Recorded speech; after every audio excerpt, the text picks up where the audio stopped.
Hello dear students, आज हम लोग बात करेंगे वीडियो नंबर 27 स्पेशल सीरीज। जैसा आप सब जान रहे हैं, हमारे द्वारा वंदना के क्वेश्चन सीरीज का कंप्लीट सॉल्यूशन विद एक्सप्लेनेशन आप सबके लिए लाया गया है। तो हम लोग इस time mechanism of organic reaction पढ़ रहे हैं। तो आइए वीडियो को स्टार्ट करते हैं। वीडियो को एक बार जोरदार तरीके से लाइक कर दीजिए, सब्सक्राइब कर दीजिए और शेयर कर दीजिए, क्योंकि अब एग्जाम आपके पास हो चुका है। तो हमारा मैक्सिमम कुछ चांस ये है आपको maximum to maximum question solve करा दें।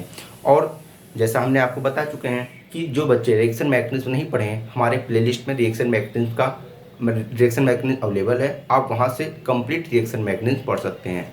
ठीक है, आइए क्वेश्चन स्टार्ट करते हैं। आज हमारा क्वेश्चन नंबर 9 क्या है? क्वेश्चन नंबर 9 कर रहा है कि which of the following has minimum I effect. जैसे अगर आपको दे दिया गया है NO2, क्या दिया है COOH, हाँ, उसके बाद F है, उसके बाद NR3 है। ठीक है, आपको ये कुछ कंपाउंड दिए गए हैं। अब आपसे पूछ रहा है कि इसमें सबसे ज्यादा I effect minus I effect minimum किसके पास होगा। ठीक है, माइनस आई इफेक्ट मिनिमम किसके पास होगा। तो अब देखिए माइनस आई इफेक्ट मतलब क्या होता है। सबसे पहले बात करें माइनस आई इफेक्ट क्या होता है। आई का मतलब होता है इंडक्टिव इफेक्ट। ठीक है, इंडक्टिव। अगर बात करें माइनस आई इफेक्ट, ऐसे स्पीसीज जो इलेक्ट्रॉन डोनेटिंग सेंटर रखते हैं, इलेक्ट्रॉन विड्रॉइंग सेंटर क्या रखते हो, इलेक्ट्रॉन विड्रॉइंग ग्रुप हो, जो इलेक्ट्रॉन को अपनी तरफ विड्रॉ कर लेते हैं, ऐसे स्पीसीज माइनस आई इफेक्ट को शो करते हैं।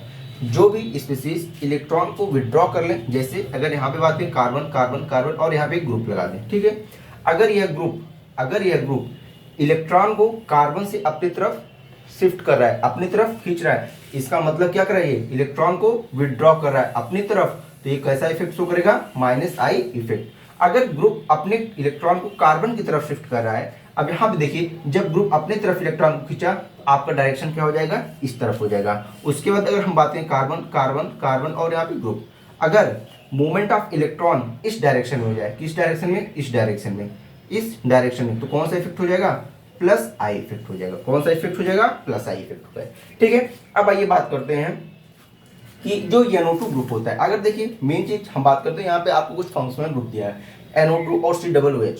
अगर NO2 और COOH से अगर आपको कंपेयर करना हो कि किसका आई इफेक्ट ज्यादा है, तो आप डायरेक्टली किसके पास जाएंगे, NO2 के पास। NO2 का जो होता है क्या, माइनस आई इफेक्ट किससे ज्यादा होता है, COOH से। तो यहाँ से जो NO2 हो गया हमारा क्या हो गया, ज्यादा माइनस आई इफेक्ट शो करेगा। अब बात करें देखिए फ्लोरीन और NR3 में। देखिए NR3 यहाँ पे क्या है, R ग्रुप है, और R ग्रुप कैसा होता है, प्लस आई इफेक्ट शो करता है। और जब प्लस आई इफेक्ट होता है तो और इलेक्ट्रॉन को क्या करता है, अपनी तरफ अपने इलेक्ट्रॉन को कार्बन की तरफ क्या करता है, शिफ्ट कर, जिससे इसकी इलेक्ट्रोनेगेटिविटी और बढ़ जाएगी। और जितना इलेक्ट्रोनेगेटिविटी बढ़ेगी उसके पास क्या हो जाएगी, इलेक्ट्रोनेगेटिविटी बढ़ेगी तो माइनस आई इफेक्ट बढ़ेगा। तो सबसे ज्यादा आई इफेक्ट इसके पास हो जाएगा NR3 प्लस के पास। इसका माइनस आई इफेक्ट सबसे ज्यादा हो जाएगा। हम कह देंगे कि maximum minus I effect show करेगा, और जो फ्लोरीन होगा यहाँ पे मिनिमम आई इफेक्ट शो करेगा। ठीक है, अगर हम यहाँ पे बात करें फ्लोरीन, क्लोरीन, ब्रोमीन और आयोडीन में, तो यहाँ पे मैक्सिमम आई इफेक्ट कौन शो करेगा, फ्लोरीन, और मिनिमम आयोडीन। ठीक है, उसी प्रकार अगर यहाँ पे हम क्वेश्चन पे बात करें तो यहाँ पे फ्लोरीन क्या है, minimum minus I effect show करेगा, और मैक्सिमम कौन शो करेगा, NRI3। तो आइए हमारा अगर ऑर्डर की बात कर लें तो देखिए NO2 COOH, और सबसे कम कौन है, फ्लोरीन, और NO2 के आगे कौन है, NR3 प्लस। हमारा ऑर्डर क्या हो जाएगा ये, आइए देखते हैं।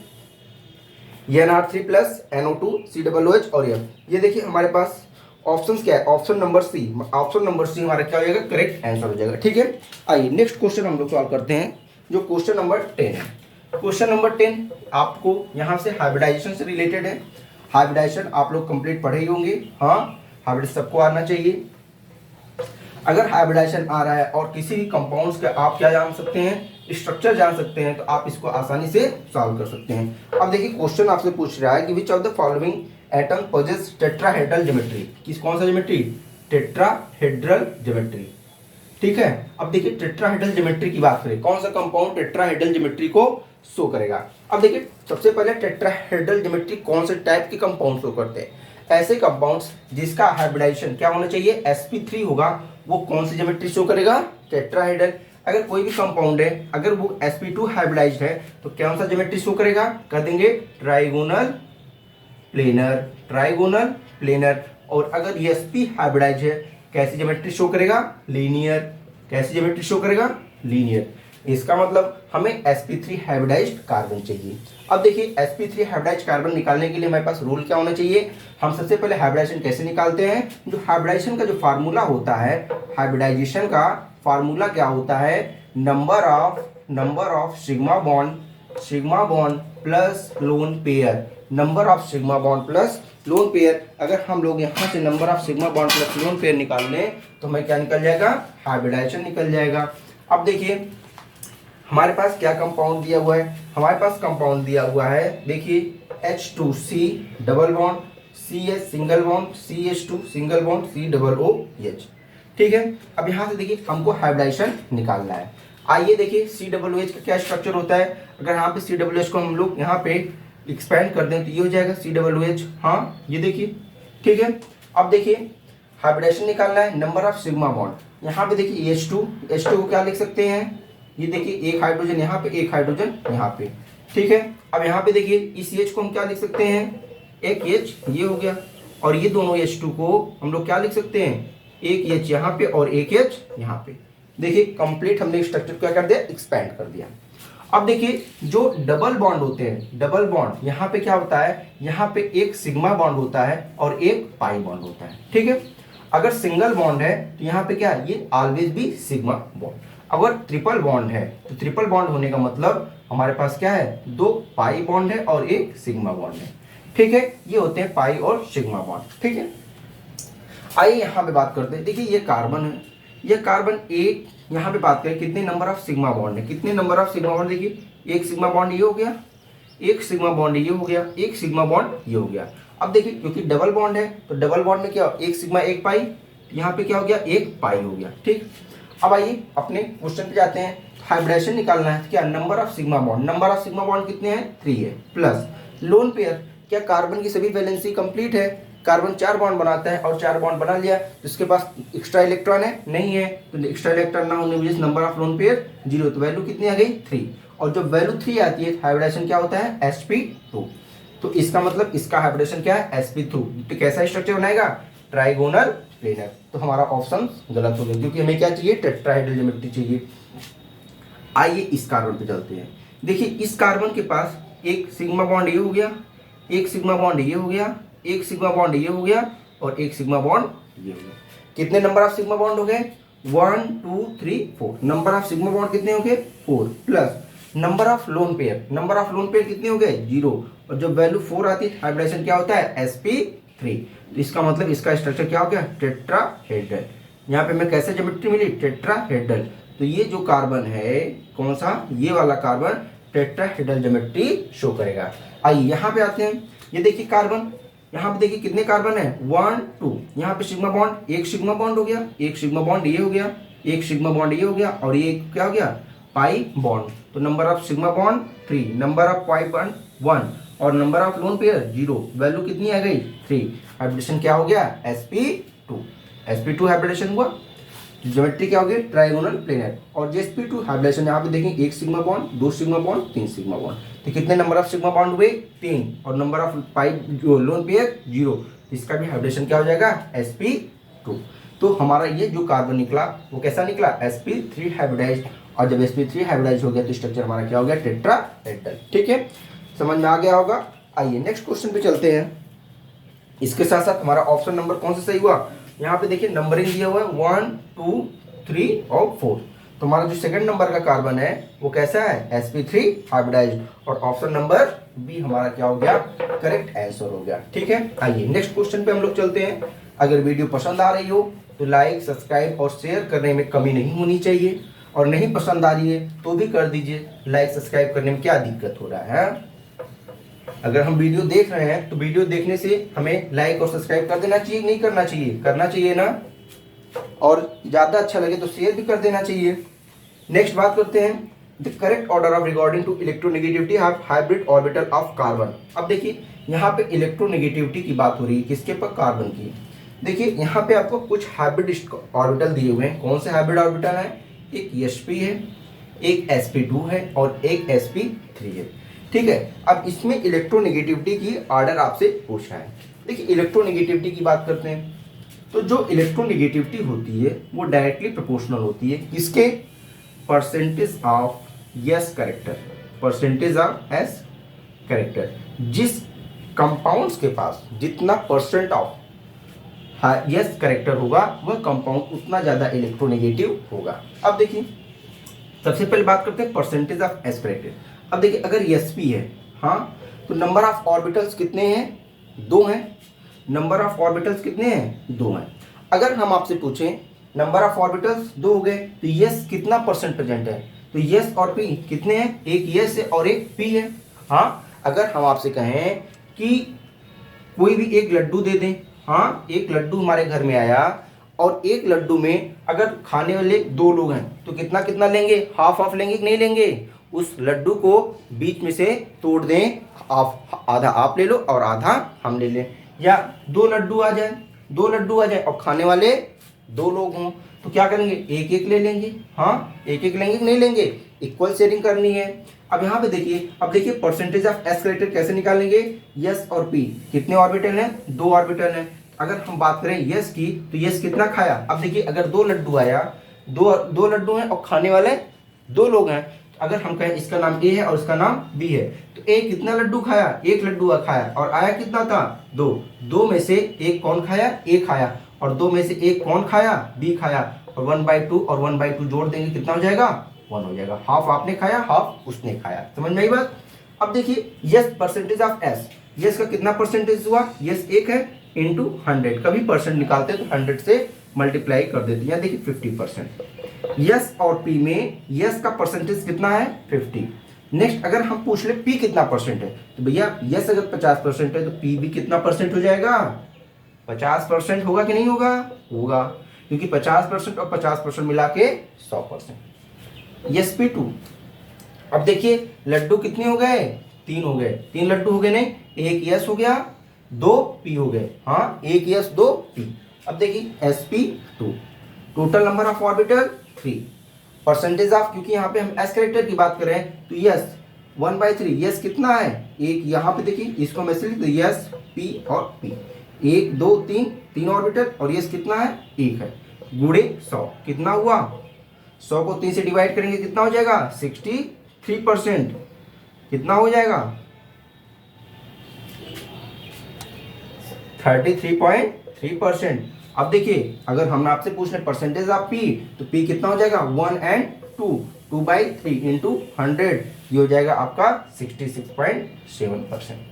समझ में आ गई बात? नेक्स्ट अगर sp3 में बात करें तो यहाँ पे 1 यस 3 पी हो गए। अब देखिए ये क्या हो गया? sp3। अब यस कितना है? 1 है। पी कितने हैं? 3 है। Sorry, number of orbitals total कितने हैं? 4 है इंटू 100। अब देखिए ये कितने परसेंट हो गए? ये 25% हो गए। और पी कितना हो गया? 75% हो गया। अब बताइए कि सबसे ज्यादा इलेक्ट्रोनेगेटिव कौन होगा? सबसे ज्यादा अगर इलेक्ट्रोनेगेटिविटी की बात करें तो आप देखेंगे कि नंबर ऑफ परसेंटेज एस क्या है? एस परसेंट कितना है? 50%। कितने? एसपी में। तो एसपी हमारा क्या हो जाएगा? सबसे ज्यादा इलेक्ट्रोनेगेटिव एलिमेंट हो जाएगा, सॉरी इलेक्ट्रोनेगेटिव हाइब्रिड ऑर्बिटल हो जाएगा। नेक्स्ट अगर हम बात करें sp2 में, sp2 में कितना हो जाएगा? 33% और sp3 में 25%। तो सबसे ज्यादा इलेक्ट्रोनेगेटिव sp और उसके बाद sp2, सबसे कम sp3। हमारा ऑर्डर क्या हो जाएगा? ये क्या हो गया? Decreasing order. ठीक है, आइए हम अपना ऑप्शन देखते हैं। ऑप्शन नंबर डी, ये हमारा ऑप्शन नंबर डी है। ठीक है, आइए नेक्स्ट क्वेश्चन।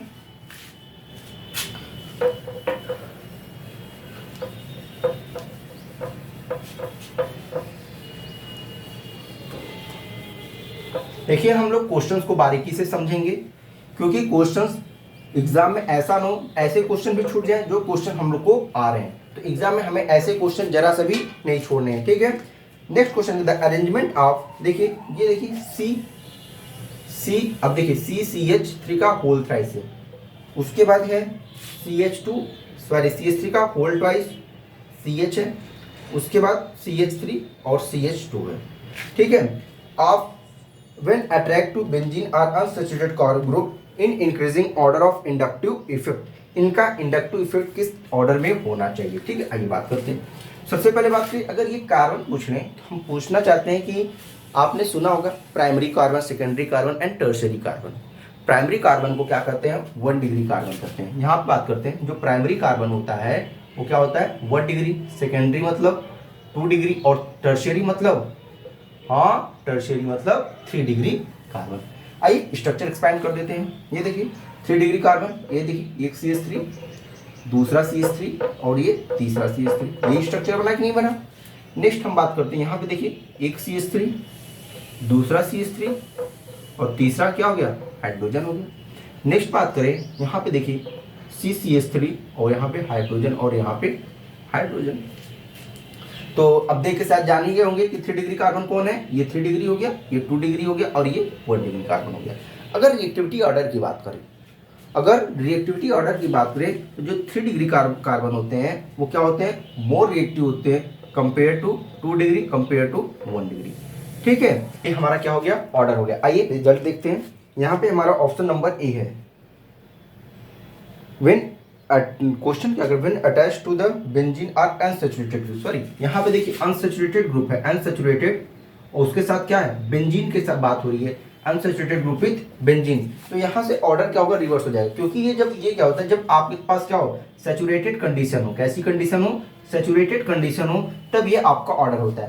अगर यहाँ पे बात करें अनसैचुरेटेड कंडीशन, अनसैचुरेटेड कंडीशन में क्या होता है, ये ऑर्डर क्या हो जाता है, रिवर्स हो जाता है। यहाँ पे ऑर्डर क्या होता है, रिवर्स हो जाता है। तो क्या होता है, 1 degree is then 2 degree then 3 degree. Okay, यहाँ पे क्या हो जाएगा, सॉरी ये तो मीनिंग तो दोनों का सेम ही निकला ना।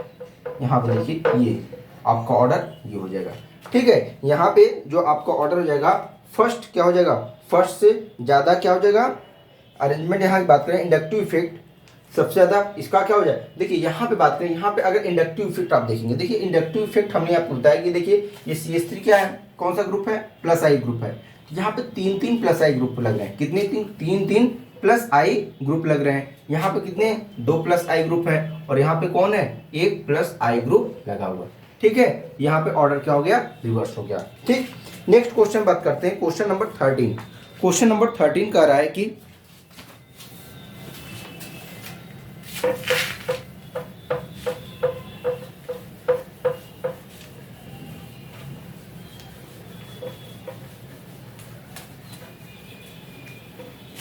देखिए 13 क्वेश्चन क्या कर रहा है, आइए बात करते हैं कि आपको दिया हुआ है एक example, C double bond O CH3, उसके बाद CH2 double bond CO minus और ये CH3। अब आपसे क्वेश्चन पूछ रहा है कि ये क्या है, तो अब बताइए ये इसका क्या, कौन सा इफेक्ट है, ये इसका रेजोनेटिंग स्ट्रक्चर है। ये इसका क्या है, रेजोनेटिंग स्ट्रक्चर है। कैसे रेजोनेटिंग स्ट्रक्चर बनाएंगे, देखिए यहाँ पर बात करें, ये देखिए CH के पास क्या है, निगेटिव चार्ज विथ, हाँ यहाँ पे देखिए carbon double bond oxygen and CH3। अब यहाँ पे देखिए ये जो नेगेटिव चार्ज है आप इसको यहाँ पे लाएंगे और ये क्या होगा, ये डबल बॉन्ड ब्रेक करेगा। अब जैसे ही बॉन्ड की ब्रेकिंग होगी तो यहाँ पे क्या आ जाएगा, अब यहाँ पे क्या आएगा, डबल बॉन्ड आ जाएगा। क्या आ जाएगा, डबल बॉन्ड CH2, यहाँ पे आप CH2 कर लीजिए। ठीक है, CH2 single bond double bond हो गया। अब यहाँ पे ये बॉन्ड क्या हुआ, ब्रेक हुआ, हाँ O माइनस, उसके बाद सिंगल बॉन्ड CH2। ठीक है, यहाँ पे थोड़ा सा मिसप्रिंट हो गया, यहाँ पे क्या हुआ CH2। ठीक है, ये आपका क्या हो गया, रिजल्ट हो गया। तो ये इसका क्या है, रेजोनेटिंग स्ट्रक्चर है। थोड़ा सा करेक्शन कर लीजिएगा, जो यहाँ पे CH लिखा हुआ है, CH नाम की क्या है, CH2 है। ठीक है, नेक्स्ट अगर हम बात करें क्वेश्चन नंबर 14, क्वेश्चन नंबर 14 क्या कर रहा है कि chloroacetic acid is stronger acid than acetic acid. अभी देखिए कल ही हम लोग बात करते, आप प्रीवियस वीडियो देखेंगे, chloroacetic acid C single bond C double H, यहाँ पे देखिए क्लोरोएस्टिक एसिड है, इसलिए आप एक क्लोरीन लगा देंगे, 2 हाइड्रोजन लगा देंगे। ठीक है, उसके बाद नेक्स्ट आपका क्या है, एस्टिक एसिड है, देन एस्टिक एसिड, यहाँ पे देखिए CH3 C डबल OH, ये क्या है आपका एस्टिक एसिड है, ये क्लोरोएस्टिक एसिड है। अब पूछ रहा है कि ये जो क्लोरोएस्टिक एसिड होता है एस्टिक एसिड से ज्यादा एसिडिक क्यों होता है, तो रीजन आप क्या बताएंगे, क्लोरीन कैसा ग्रुप है, -I ग्रुप है, -I इफेक्ट, और इस एस्टिक एसिड में -I इफेक्ट प्रेजेंट है। और जब कभी भी किसी भी कंपाउंड या मॉलिक्यूल्स में -I इफेक्ट लग जाता है, उसकी एसिडिक नेचर को क्या कर देता है, इनहांस कर देता है। यही रीजन है जो क्लोरोएस्टिक एसिड है वो क्या होता है, मोर एसिडिक नेचर शो करता है compare to the acetic acid. ठीक है, ये हमारा क्वेश्चन हो गया। आइए नेक्स्ट क्वेश्चन देखते हैं। ए compound with delocalized electron is more stable than the compound that would be all electron were localized। अब यहाँ पे देखिए क्वेश्चन कर रहा है कि एक कंपाउंड है जिसमें इलेक्ट्रॉन का डिलोकलाइजेशन हो रहा है, वो ज़्यादा स्टेबल है कंपेयर टू ऐसे कंपाउंड जहाँ पे इलेक्ट्रॉन का डिलोकलाइजेशन नहीं होता। देखिए बात करते हैं, जैसे अगर हम यहाँ पे कंपाउंड ए बी और सी मान लेते हैं, ठीक है, ए बी और सी। अगर यहाँ पे डबल बॉन्ड लगा दे रहे हैं और यहाँ पे क्या करते हैं, इलेक्ट्रॉन दिखा दे रहे हैं, ठीक है। अब यहाँ पे देखिए कॉन्जुगेशन हो सकता है, हाँ, अगर यहाँ पे पॉजिटिव चार्ज लगा दें या फिर आप कर दें ए बी और सी, ठीक है। अब ये बताइए अगर यहाँ से कोई भी एक अटैकिंग ग्रुप लगा देते हैं डी, अटैकिंग ग्रुप लगाएंगे डी। अब देखिए अगर इलेक्ट्रॉन का डीलोकलाइजेशन यहाँ पे क्या है, प्लस चार्ज है, ठीक है, प्लस चार्ज दोनों है और यहाँ पे डी माइनस है। अब बताइए यहाँ पे देखेंगे यहाँ पे क्या मिलेगा हमको, कॉन्जुगेशन मिलेगा, हाँ, कॉन्जुगेशन की वजह से, हाँ, यहाँ पे देखिए अगर क्या है, कॉन्जुगेशन है, कॉन्जुगेशन की वजह से इलेक्ट्रॉन का क्या होगा, डीलोकलाइजेशन होगा। क्या होगा, डीलोकलाइजेशन होगा।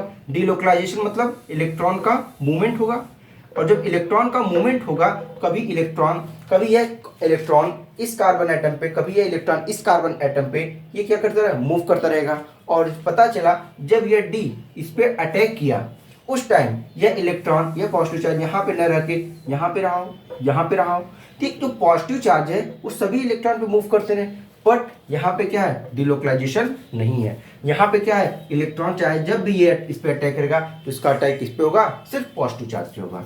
तो जहाँ पे लोकलाइजेशन डिलोकलाइजेशन नहीं होता वहाँ पे इजिली अवेलेबिलिटी होती है इलेक्ट्रॉन की। यही रीज़न है कि यहाँ पे यह क्या हो गया, कंपाउंड ज़्यादा रिएक्टिव हो गया कंपेयर टू दिस। क्यों, क्योंकि यहाँ पे जो पार्शियल, अच्छा आप लोग को जानते हैं यहाँ पे क्या हो जाएगा, पार्शियल डबल बॉन्ड करेक्टर आ जाएगा। कैसा करेक्टर आ जाएगा, पार्शियल डबल बॉन्ड करेक्टर, जिसकी वजह से सभी इलेक्ट्रॉन एक दूसरे के ऊपर क्या कर रहे हैं, लोकलाइज कर रहे हैं, मूव कर रहे हैं, और यहाँ पे आराम से कोई भी रिएजेंट आएगा आराम से इस पे अटैक कर लेगा। देखते क्या दिया हुआ है, आपको रीजन दिया हुआ है कि द एक्स्ट्रा स्टेबिलिटी, देखिए यहाँ पे एक्स्ट्रा स्टेबिलिटी आ गया। A compound gain as a result of having delocalised electron is called localised energy. तो यहाँ पे हम कह सकते हैं कि ए क्या है, ए इज करेक्ट है, A and R both are correct है, बट जो यहाँ पे क्या हो रहा है, यहाँ पे रेजोनेंस हो रहा है, यहाँ पे रेजोनेंस एनर्जी और डिलोकलाइजेशन एनर्जी हम कह सकते हैं first and second both are correct, but statement second is not correct explanation of A. जो स्टेटमेंट सेकंड है कि जो इसका कह रहा है कि the extra stability of a compound gain as a result of having delocalised electron, this is called delocalisation energy. यह क्या है, यह इसका करेक्ट क्या है, एक्सप्लेनेशन नहीं है इसका फर्स्ट कंपाउंड का, जहाँ पे बता रहा है जो compound is more stable than compound localised. समझ में आई बात, जहाँ पे इलेक्ट्रॉन का डिलोकलाइजेशन होता है वो ज़्यादा स्टेबल होता है कंपेयर जो इलेक्ट्रॉन का जहाँ पे लोकलाइज होता है। रीजन क्या हुआ, यहाँ पे रेजोनेंस आप बता सकते हैं, ठीक है। नेक्स्ट क्वेश्चन आते हैं, the CH bond distance in longest. अब देखिए CH बॉन्ड डिस्टेंस की बात कर रहा है, आपके पास देखिए C2H2 है, हाँ C2H4 है, नेक्स्ट C2H4 Br2 है, नेक्स्ट क्या है C6H6 है।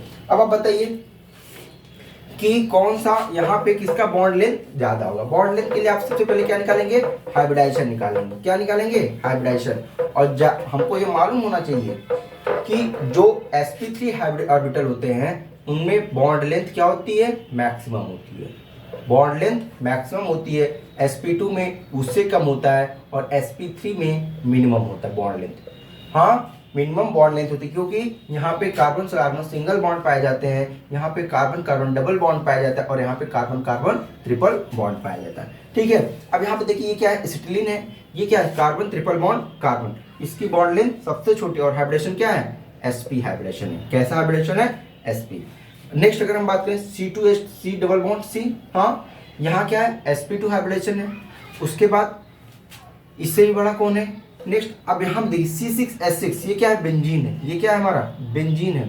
और अगर आप बेंजीन बना सकते हैं तो आप देखेंगे जो बेंजीन में पर कार्बन होता है वो कैसा हाइब्रिडेशन होता है, sp2 हाइब्रिडाइज होता है। सभी कार्बन क्या होते हैं, sp2 हाइब्रिडाइज होते हैं। और जो इनके बॉन्ड लेंथ होती है वो क्या होती है, हाँ वो कैसी होती है, वो single bond carbon carbon single bond से छोटी होती है और कार्बन कार्बन डबल बॉन्ड से ज़्यादा होती है, ठीक है। जो कार्बन कार्बन, क्योंकि यहाँ पे पार्शियल क्या होता है, पार्शियल डबल बॉन्ड करेक्टर होता है। क्या होता है, पार्शियल डबल बॉन्ड करेक्टर पाया जाता है। क्योंकि क्यों पाया जाता है, due to resonance, due to resonance की वजह से यहाँ पे पार्शियल डबल बॉन्ड कैरेक्टर पाया जाता है, जिसकी वजह से ना ही कहीं भी सिंगल बॉन्ड और ना ही कंप्लीटली डबल बॉन्ड पाया जाता है। यहाँ पे सिंगल बॉन्ड और डबल बॉन्ड दोनों पाए जाते हैं। इसलिए आप देखते हैं जब हम लोग बात करते हैं रेजोनेंस हाइब्रिड का, हम लोग इस प्रकार का स्ट्रक्चर बनाते हैं, जिससे क्या होता है, जो डबल बॉन्ड होता है वो सभी कार्बन पर क्या किया जाता है, रिप्रेजेंट किया जाता है। ठीक है,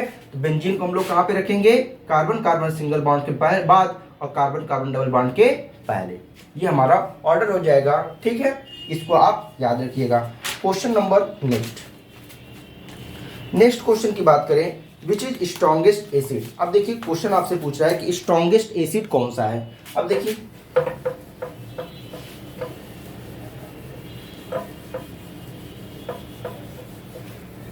अगर एसिड स्ट्रॉन्गेस्ट होगी तो उसके लिए क्या होना चाहिए, माइनस आई इफेक्ट लगनी चाहिए। हाँ, जिसके पास माइनस आई इफेक्ट होगा वह क्या होगा, स्ट्रॉन्गेस्ट एसिड होगा। नेक्स्ट बात कर रहे हैं, यहाँ पे देखिए आपको दिया C6H6 दिया हुआ, ये क्या है हमारा बेंजीन। C6H5 ये क्या हुआ, फेनाइल ग्रुप है। और यहाँ पे CH ट्रिपल बॉन्ड CH, उसके बाद CH3OH।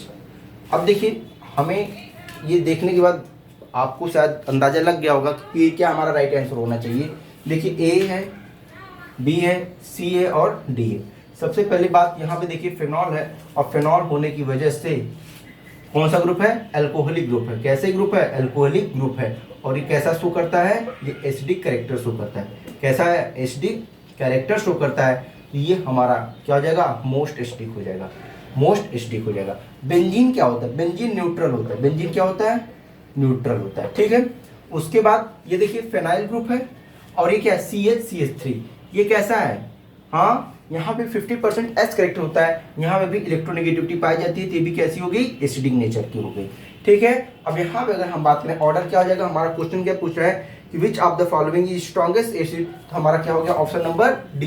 रीजन क्या है, यहाँ पे एसिडिक करेक्टर सबसे ज्यादा पाए जाते हैं। क्यों, क्योंकि जो ये कॉन्जुगेट, ये देखिए ये एसिड है, इसका जो कॉन्जुगेट बेस बनेगा वो क्या होगा, मोर स्टेबल, CH3O-, इसका कॉन्जुगेट बेस है, और जो इसको क्या करते हैं, बहुत स्टेबल होता है। ठीक है, यही इसका रीजन है। आइए next question, negative inductive effect shown by कौन सा कंपाउंड है। जैसे CH3 है, CH3 CH2 है, NH3 है प्लस, और CH3 होल ट्वाइस CH है। ठीक है, अब पूछ रहा है कि इंडक्टिव इफेक्ट इस शोन बाय कौन सा इंडक्टिव इफेक्ट शो करेगा। अब बताइए भाई, इंडक्टिव इफेक्ट जो CH3 है प्लस आई इफेक्ट शो करेगा, CH3 CH2 है प्लस आई इफेक्ट शो करेगा। ये क्या है, प्लस आई इफेक्ट शो करेगा। ये क्या करेगा, माइनस आई इफेक्ट शो करेगा। ठीक है, क्योंकि यहाँ पे क्या है, नाइट्रोजन है। समझ में आ गई बात, तो हमारा ऑप्शन नंबर सी क्या हो जाएगा, करेक्ट आ जाएगा। अगर चीजें ना समझ में आ रही हो तो आप प्लेलिस्ट से रिएक्शन मैट्रिक्स के लेक्चर को जरूर देखिएगा। उसके बाद आप यहाँ पे क्वेश्चन सॉल्व करेंगे तो सभी क्वेश्चंस आपको बहुत आसानी से समझ में आएंगे, और इजी वे में आप सारी क्वेश्चन को सॉल्व करते चले जाएंगे। ठीक है, यहाँ पे नेक्स्ट क्वेश्चन पर है क्वेश्चन नंबर 19 क्वेश्चन क्या कर रहा है,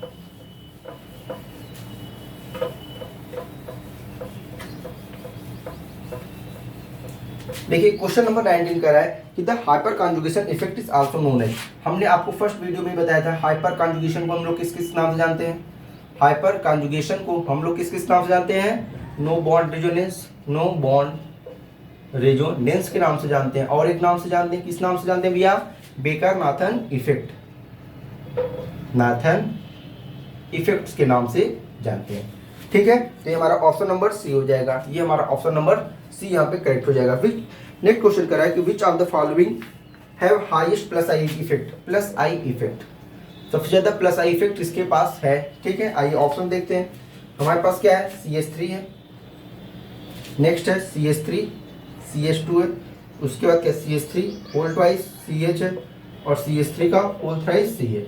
अब बताइए सबसे ज्यादा प्लस आई इफेक्ट इसके पास है, यहाँ पे देखिए ये कितना डिग्री कार्बन है, ये 3 डिग्री कार्बन है, ये 2 डिग्री कार्बन है, और ये क्या है 1 डिग्री कार्बन है। ये क्या है, आप इसको बनाएंगे, ये कार्बन CH3 और ये क्या है CH3 है भैया, 1 2 3 प्लस आई इफेक्ट यहाँ पे लग रहे हैं, और यहाँ पे 2 प्लस आई इफेक्ट लग रहे हैं, और यहाँ पे 1 प्लस आई इफेक्ट लग रहा है, और यहाँ पे 0 प्लस आई इफेक्ट लग रहा है। तो आप बताइए सबसे ज्यादा प्लस आई इफेक्ट कहाँ पे है, टर्शियरी ग्रुप में। टर्शियरी ग्रुप में क्या है, प्लस आई इफेक्ट ज्यादा है, इसीलिए यहाँ पे इंडक्टिव इफेक्ट भी ज्यादा लग रहा है, और ये सैचुरेटेड कंपाउंड के सैचुरेटेड कंपाउंड्स के लिए मोर रिएक्टिव होगा और अनसैचुरेटेड कंपाउंड्स के लिए लेस रिएक्टिव हो जाएगा। ठीक है, जैसा कि अभी हमने पीछे क्वेश्चन को सॉल्व किया था।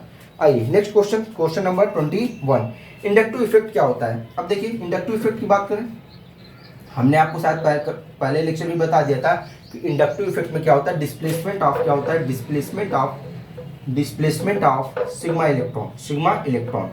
ठीक है, अगर बात करें इंडक्टिव इफेक्ट का, अगर इलेक्ट्रोमेरिक, हाँ अगर इलेक्ट्रोमेरिक की बात करें या रेजोनेंस इफेक्ट की बात करें या मेसोमेरिक इफेक्ट की बात करें, यहाँ पे पाई इलेक्ट्रॉन का क्या होता है, डीलोकलाइजेशन होता है। पाई इलेक्ट्रॉन का क्या होता है, डीलोकलाइजेशन होता है। आपको इंडक्टिव इफेक्ट मालूम होना चाहिए, जैसे कार्बन कार्बन कार्बन और कार्बन, ये क्या है, कोई ग्रुप है, ये क्या है, ग्रुप है। इस ग्रुप का इफेक्ट इस कार्बन पे क्या होगा, मैक्सिमम होगा, यहाँ पे आई हो जाएगा। ठीक है, देखिए यहाँ पे मान लेते हैं जो ये ग्रुप यहाँ पे क्या कर रहा है, अपना इफेक्ट दिखा रहा है, ये पार्शियल हो जाएगा।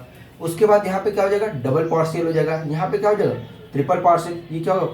और जो इंडक्टिव इफेक्ट होता है वो 3 से 4 कार्बन के बाद क्या हो जाता है, नेग्लेक्ट हो जाता है, नेग्लिजिबल हो जाता है, खत्म हो जाता है। तो इसलिए कभी भी आप इंडक्टिव इफेक्ट देखेंगे 3 या 4 कार्बन से ज़्यादा आप कभी नहीं देखेंगे। जो इंडक्टिव इफेक्ट होता है, जैसे जैसे आप कार्बन से दूर जाते जाएंगे इसका इफेक्ट क्या होता जाएगा, कम होता जाएगा। अब देखिए कोई भी यहाँ पे आप ग्रुप लगा, यहाँ पे सिर्फ हमने पार्शियल लगाया है, ना पार्शियल पॉजिटिव लगाया ना पार्शियल नेगेटिव लगाया। अब जिस हिसाब से आप यहाँ पे ग्रुप एडजस्ट करेंगे उसके अकॉर्डिंग आप यहाँ से क्या लगा देंगे, आप प्लस और माइनस को एडजस्ट कर लेंगे। ठीक है, लेकिन हम जो मेन हमारा मकसद क्या है, आपको बताना कि जैसे जैसे आप कार्बन से दूर जाएंगे, डिस्प्लेसमेंट हो रहा है ना, देखिए सिग्मा इलेक्ट्रॉन का जब डिस्प्लेसमेंट हो रहा है, जो इंडक्टिव इफेक्ट होता है वो क्या होता है, कमजोर होने लगता है। जैसे आप नॉर्मल एग्जांपल लीजिए, अगर आप किसी भी फ्रंट पे, हम जैसे यहाँ पे खड़े हैं और आगे फैन चला के रख दें, फैन चलाएंगे तो जो हवा रहेगा, मैक्सिमम हवा कौन हमको लगेगा, जो हमसे पीछे रहेगा उसको थोड़ा लगेगा, उसके भी पीछे और कम और उससे पीछे और कम, उसके बाद किसी को हवा लग, क्यों, क्योंकि सब इकट्ठे होकर आगे से हवा क्या करेंगे, रोक लेंगे। हाँ रोक लेंगे कि नहीं रोक लेंगे।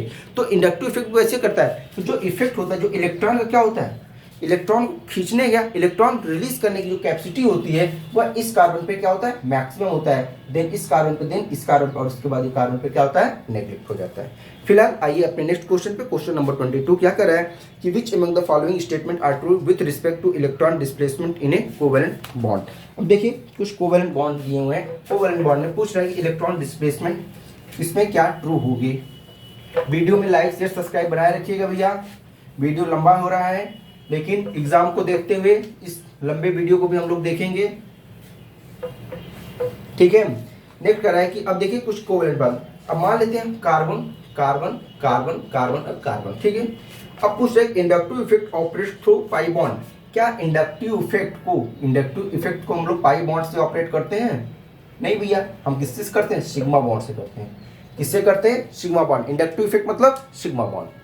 Next resonant effect operate through pi bond, अगर देखिए रेजोनेंस इफेक्ट को हम लोग क्या कर रहा है, सिग्मा बॉन्ड से ऑपरेट करते हैं, sorry operate through sigma bond, नहीं भैया, रेजोनेंस किससे होता है, पाई बॉन्ड से होता है।